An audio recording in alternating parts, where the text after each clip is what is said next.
आसंता मे 6 तारिख में प्रधानमंत्री नरेंद्र मोदी ब्रह्मपुर गस्त नहीं सूचना देइछंती बीजेपी जिला सभापति। राज्य में प्रचार जोग देबा पई मोदी आसुथिबा बेले देश में होइतिबा समस्त प्रकार विकास को लोकंक निकट में उपस्थापन करिवे।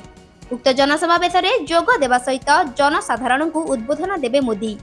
आइजर परे थिरुबाली प्रकल्प, शिक्षा, स्वास्थ्य, बेकार युवक युवती को रोजगार क्षम करने सह विभिन्न शिल्पर विकास उपरे गुरुत्व दिया नहीं सूचना देइछंती ब्रह्मपुर संसदीय प्रार्थी प्रदीप पाणिग्राही। ଏହି ସମାବେଶରେ ମୋଟ 14ଟି ବିଧାନସଭା ନିର୍ବାଚନ ମଣ୍ଡଳୀ ଓ 2ଟି ସଂସଦୀୟ କ୍ଷେତ୍ର ଲକ୍ଷାଧିକ ଲୋକ ଯୋଗ ଦେବାର କାର୍ଯ୍ୟକ୍ରମ ରହିଛି। ଉକ୍ତ ସମ୍ମିଳନୀରେ ବିଜେପିର କାର୍ଯ୍ୟକାରିଣୀ ସଭାପତି ସୁବାସ ସାହୁ, ବ୍ରହ୍ମପୁର ବିଧାନସଭା ପ୍ରାର୍ଥୀ କେ ଅନିଲ କୁମାର, ଦିଗପହଣ୍ଡି ବିଧାୟକ ପ୍ରାର୍ଥୀ ସିଦ୍ଧାନ୍ତ ମହାପାତ୍ର, वरिष्ठ आईनजीवी तथा बीजेपी नेता पीतवास पंडा, मीडिया सेल संयोजक सुनील साहू और जिला साधारण संपादक प्रभात कुमार षडंगी समेत बहुदलीय कर्मकर्ता यह कार्यक्रम में उपस्थित थिले।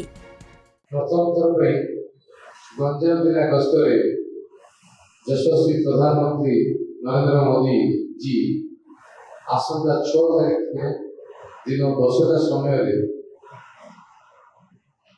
कनिसी पड़िया कनिसी गाँ सामने पड़िया सर्वसाधारण को उद्बोधन देवे। ए अवसर में गंजाम जिलार अनडिवाइडेड गंजाम जिलार 14टी विधानसभा क्षेत्र, 2टी लोकसभा क्षेत्र ब्रह्मपुर आस्था समस्त प्रार्थी तो सामने आउ जनसाधारण सामने गणमाध्यम प्रतिनिधि सामने 2024 रु 2029 जो योजना रखिछथि जो संकल्प पत्र जारी करछथि तथा निर्वाचन वातावरण में भारतीय जनता पार्टी को कहीं भोट देवार आवश्यकता रही।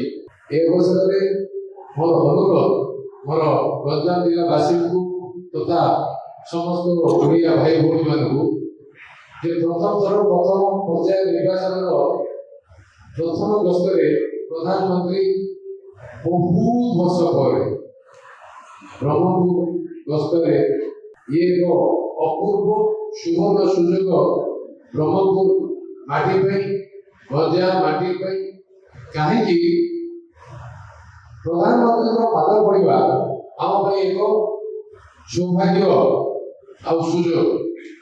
प्रधानमंत्री आसिले पाद पड़े ब्रह्मपुर स्वास्थ्य सेवार उन्नति हम एक विश्वास रही। एमती बहुत क्षेत्र में आमर युवक मान युवक युवती से जो वीडियो जारी करते 28 एप्रिल में मधुसूदन दास जयंती अवसर में जो ओडिशा रे भारत वर्ष सबु माने धन राज्य हवा कथा ओडिशा। ब्रह्मपुर लडुकिशोर पात्रंग रिपोर्ट रियो न्यूज।